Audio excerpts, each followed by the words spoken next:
Well, it's been a few months, and I've gotten a few more subscribers who might have questions to ask me, so I decided to revive this Q&A series.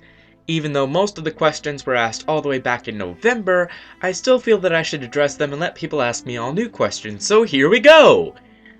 Bob79159 asks, how long does it take you to make countdowns? Well, Bob, it depends on a lot of different factors. It depends on the length of the video, how much detail I go into during the editing process, how much motivation I have, whether or not to get distracted, but mostly it just depends on how much free time I have. You see, I have one crazy schedule, and sometimes I literally have no time to myself during the day. So, sometimes I'll have all the time in the world to sit and work. Other times, I'll go weeks without even touching a script, because I just simply don't have the time to.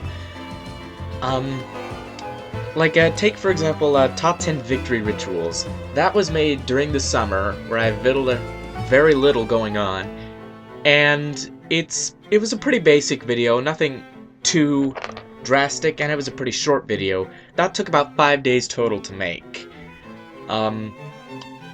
Top 10 Final Bosses, on the other hand, took more than a month to make because it was during November, and that is one crazy time of year for me.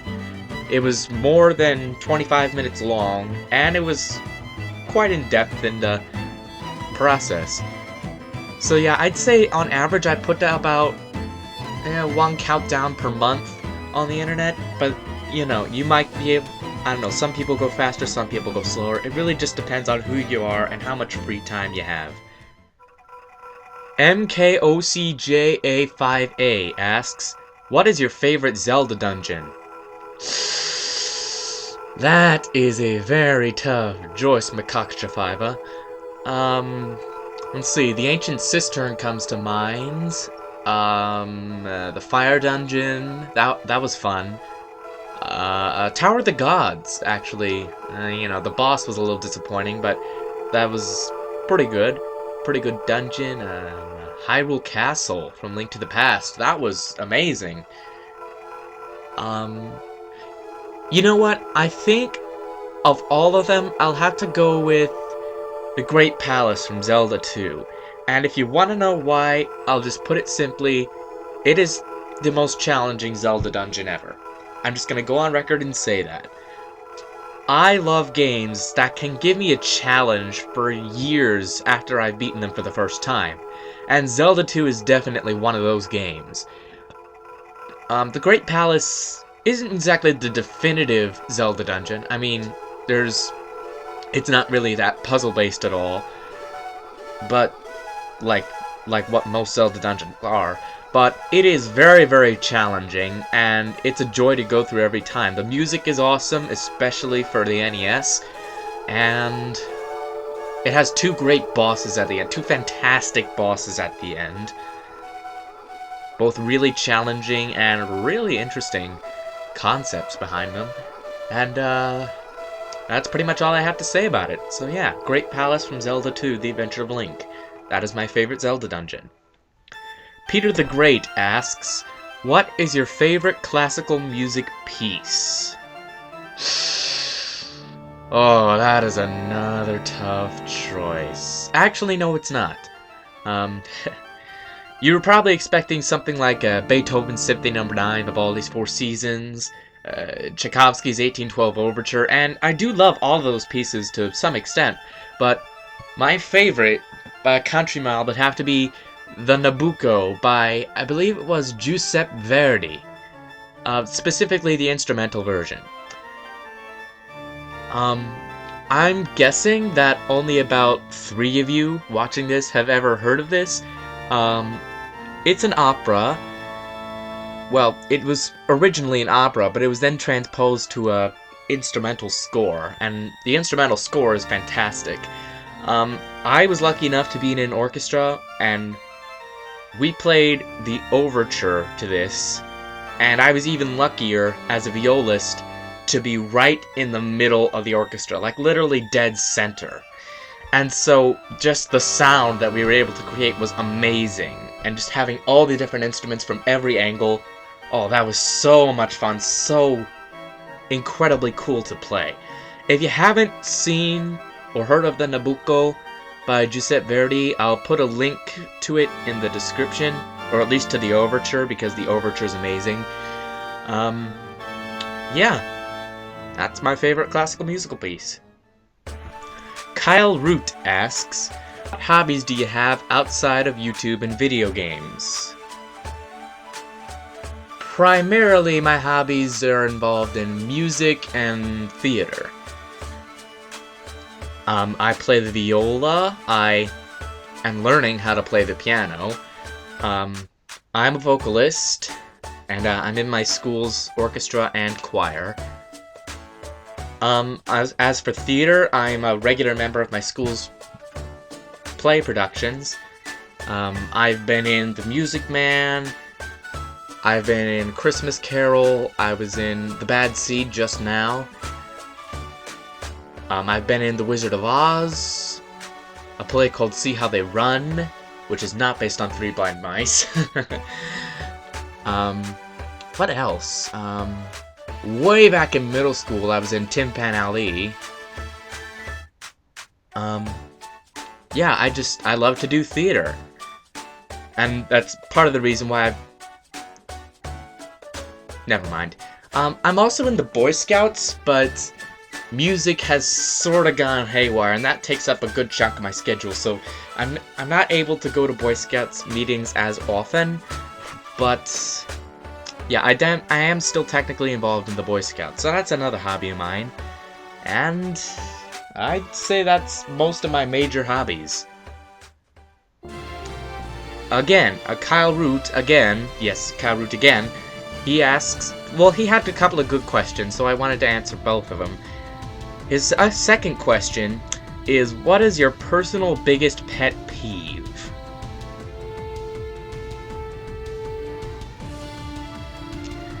This is kind of a weird thing to nitpick, personally, but it just really gets under my skin when people say the word constantly. And admittedly, I still have a problem with this. I still have a huge problem with this, and it kills me every time. That's why I eventually stopped. That's why I stopped doing unscripteds for a while, because I just kept saying, and then there was this, and then there was that. Oh my. Yeah, I still have a big problem with it, and that's part of the reason why it irks me so much. You know, I can get it if you're like, I don't know, if you're... I just respect people that do not have to resort to the word They can just say something and not have to think about it for a long while first. Alright. Bass and Clank 85, or is it Bass and Clank? I'm not sure. Super Mario 64 or Super Mario Sunshine? Okay, let me level with you here.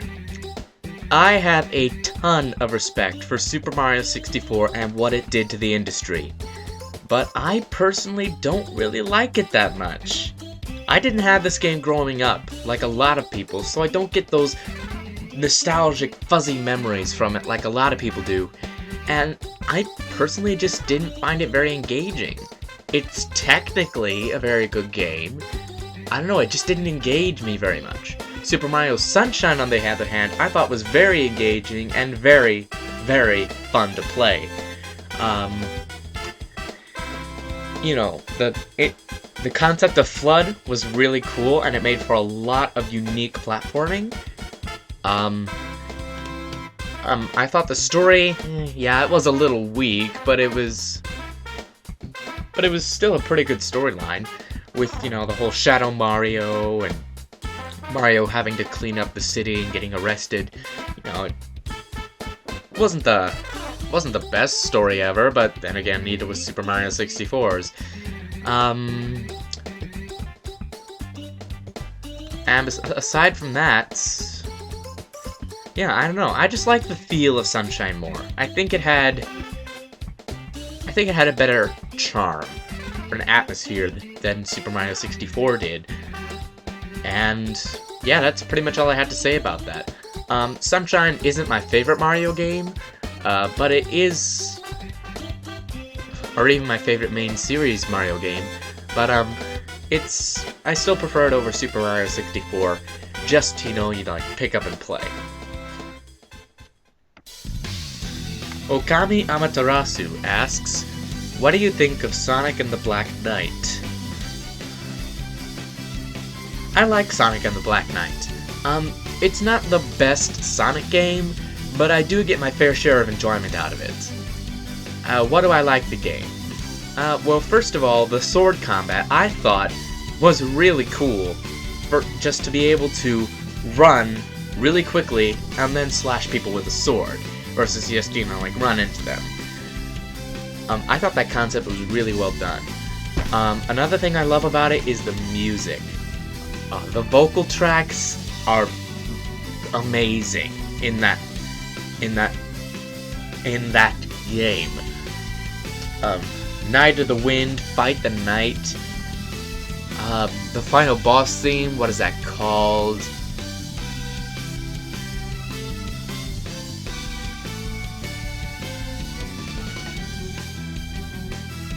The final boss theme of Sonic and the Black Knight, what is that called? With You, that's what it's called.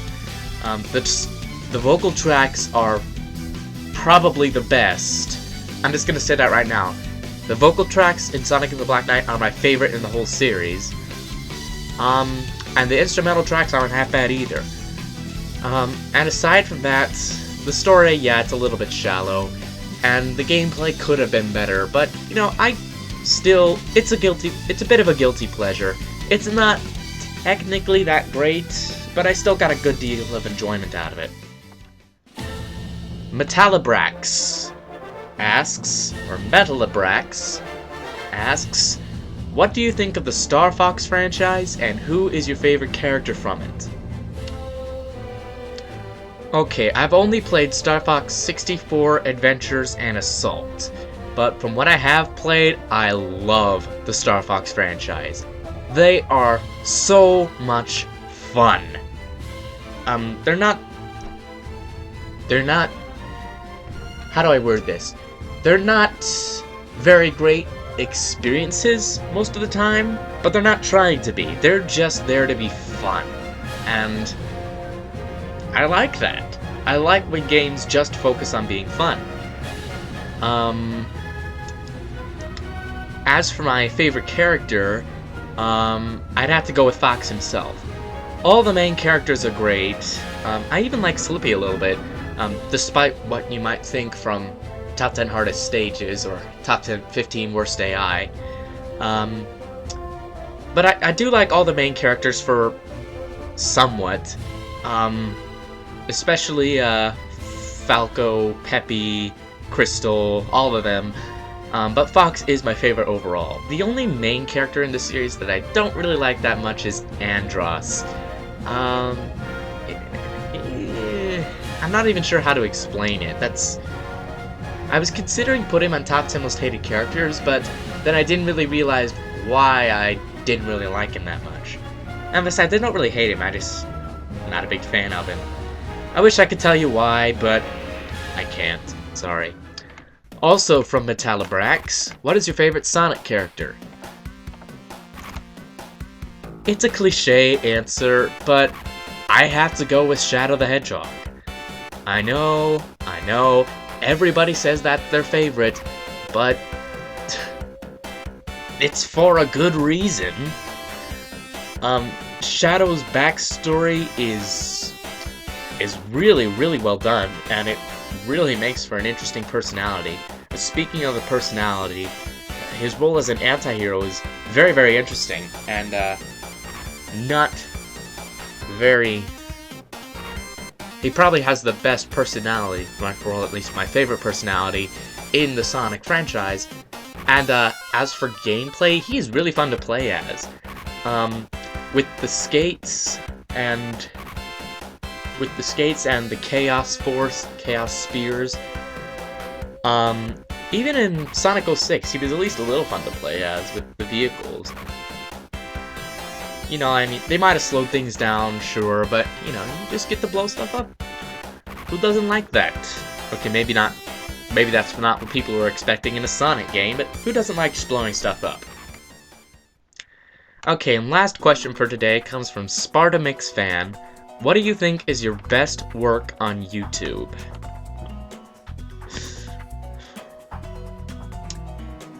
At the end of the day, I would say my best overall work is Why I Hate Conker's Bad Fur Day.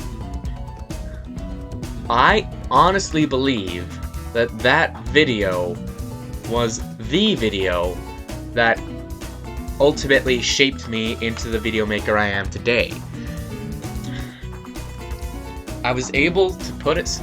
I mean, first of all, the premise. I have hated Conker's Bad Fur Day since I first played it, and for a while, I just didn't really know why. But then, I figured, hey, let's talk about it. Let's discuss why I hate it so people can get off my back about it. That's not what really I was thinking, but it's more the impression I have now. So, yeah, I played it again, and then I made a video putting aside my hate for it, and judging it purely for what it is, not for what I perceived it to be. And let me tell you, that was not easy for me to do. I had to rewrite the script several times because there's just too much bias in it. But when the end product came out, it was well written. It was not completely unbiased. It was about as unbiased as you could get. It judged the game fairly. I didn't say everything was bad in it. And overall, it was a well-made, well-edited video. The one thing that a lot of people had a problem with the video was the ending. And yeah, maybe that could have been done better. I apologize for that. But still, okay, I will make a video eventually addressing that. But at the moment, for what this video is, and for what I was trying to make it to be, it took a lot of effort and a lot of patience. And ultimately, that helped me to make the best countdowns I could make in the future. So yeah, I would say that Why I Hate Conker's Bad Fur Day, despite its negative reception, is the best work I've done on YouTube so far. So thanks for watching this Q&A video. If you have a question you'd like to ask, you can ask up to 5 questions down in the comments section right there. I will not answer every question that I'm asked, but if I think that it's interesting, and I'll definitely answer it probably in the next Q&A video, or maybe a little bit later. Basically, just ask your questions, and I'll answer them if I think they'll be good answers. So again, thanks for watching, and ask away.